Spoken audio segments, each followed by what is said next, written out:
Assalamualaikum warahmatullahi wabarakatuh. Izin mengenalkan diri, nama saya Dita Sabrina dari kelas manajemen 22B dengan NPM 22411088.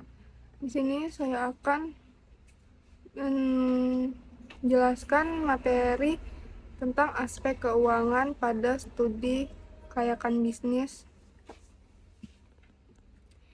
yaitu yang pertama ada pengertian dari aspek keuangan. Aspek keuangan merupakan aspek yang digunakan untuk menilai keuangan perusahaan secara keseluruhan.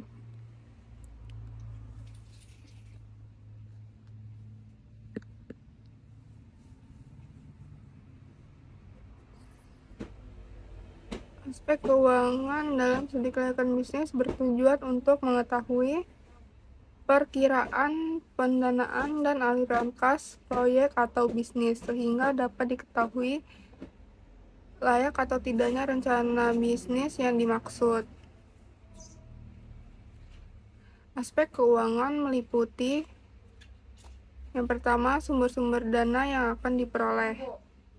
Yang kedua, kebutuhan biaya investasi. Yang ketiga, estimasi pendapatan dan biaya investasi selama beberapa periode. Yang keempat, proyeksi neraca dan laporan laba rugi untuk beberapa periode ke depan. Yang kelima, kriteria penilaian investasi. Yang keenam, rasio keuangan yang digunakan untuk menilai kemampuan perusahaan. Sumber-sumber dana. Yang pertama ada modal asing. Didapat dari pihak luar dan biasanya diperoleh secara pinjaman. Perolehan modal asing relatif sulit karena diperlukan syarat-syarat tertentu sesuai dengan kebijakan pemilik dana. Keuntungan modal pinjaman adalah jumlah relatif tidak terbatas. Sumber dana modal asing adalah yang pertama, pinjaman dari dunia perbankan.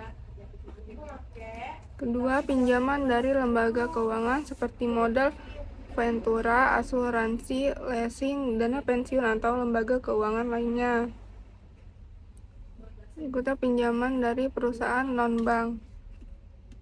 Yang kedua, modal sendiri. Modal sendiri yang diperoleh dari pemilik perusahaan dengan cara mengeluarkan saham baik secara tertutup atau terbuka. Keuntungan menggunakan modal sendiri adalah tidak ada beban biaya bunga, tidak adanya kewajiban untuk mengembalikan modal. Kerugiannya adalah modal sendiri jumlahnya terbatas dan relatif sulit untuk memperolehnya. Berikutnya, biaya kebutuhan investasi. Biaya prainvestasi yaitu biaya pembuatan studi, biaya pengurusan izin-izin. Yang kedua ada biaya pembelian aktiva tetap, yaitu yang pertama ada aktiva tetap berwujud tanah, mesin bangunan, peralatan, inventaris kantor, aktiva berwujud lainnya. Kedua ada aktiva tetap tidak berwujud, yaitu goodwill, hak cipta, lisensi, merek dagang. Selanjutnya biaya operasional, upah dan gaji karyawan. Biaya operasional yaitu upah dan gaji karyawan, biaya listrik, biaya telepon dan air, biaya pemeliharaan, premi asuransi, biaya pemasaran, dan biaya-biaya lainnya.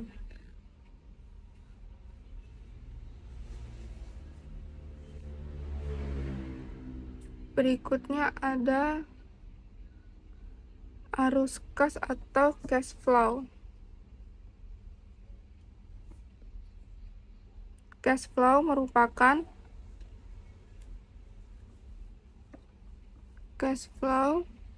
merupakan arus kas atau aliran kas yang ada di perusahaan dalam suatu periode tertentu yang menggambarkan berupa uang masuk atau cash in di perusahaan dan beberapa uang keluar atau cash out.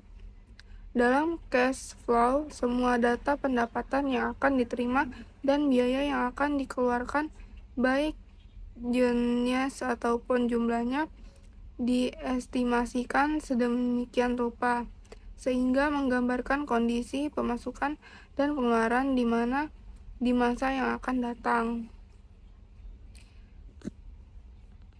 Sehingga arus kas adalah jumlah uang yang masuk dan keluar dalam satu perusahaan mulai dari investasi yang dilakukan sampai dengan berakhirnya investasi tersebut.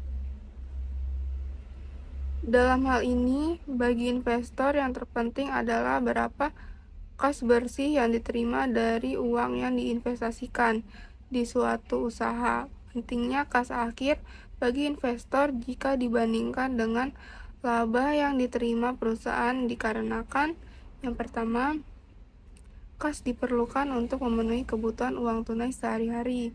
Yang kedua, kas yang digunakan untuk membayar semua kewajiban yang jatuh tempo. Yang terakhir ada kas juga digunakan untuk melakukan investasi kembali.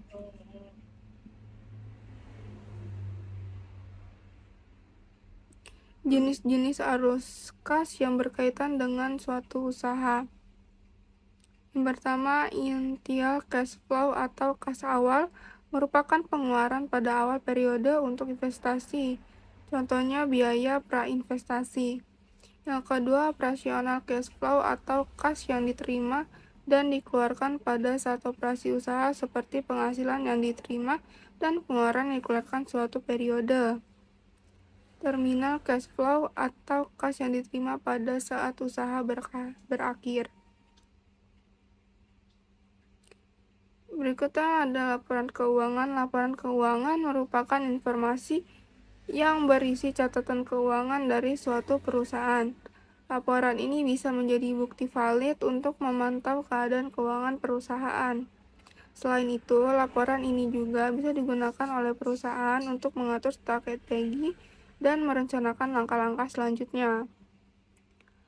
Laporan ini juga bisa diberikan jika ada audit perusahaan. Oleh sebab itu, laporan keuangan perlu dicatat dengan akurat dan benar. Itu artinya pencatatan tersebut harus dilakukan dengan teliti dan sesuai dengan keadaan perusahaan tanpa perlu dikurangi atau ditambahi. Laporan ini memuat catatan keuangan dan periode waktu tertentu yang disebut sebagai periode akuntansi. Biasanya, pembuatan laporan ini dilakukan saat pada periode tersebut telah masuk akhir waktu. Masing-masing perusahaan mempunyai periode akuntansi yang berbeda, tergantung dari kebijakan dan kebutuhan perusahaan tersebut. Misalnya setiap 3 bulan sekali hingga di akhir tahun. Jenis-jenis laporan keuangan yang pertama adalah laporan arus kas. Laporan keuangan perusahaan yang pertama adalah laporan arus kas. Laporan ini berisi berbagai catatan tentang arus masuk dan keluar keuangan di perusahaan. Nama lain dari laporan ini adalah cash flow. Di laporan ini, berbagai transaksi dalam laporan tertentu akan tercatat. Berbagai komponen yang harus ada di laporan ini antara lain arus kas kegiatan investasi, arus kas kegiatan bisnis, dan arus kas kegiatan pendanaan. Laporan ini bisa menjadi indikator laporan di berbagai periode yang akan datang. Selain itu, laporan ini bisa menjadi bukti valid untuk mempertanggungjawabkan seluruh uang yang masuk dan keluar perusahaan.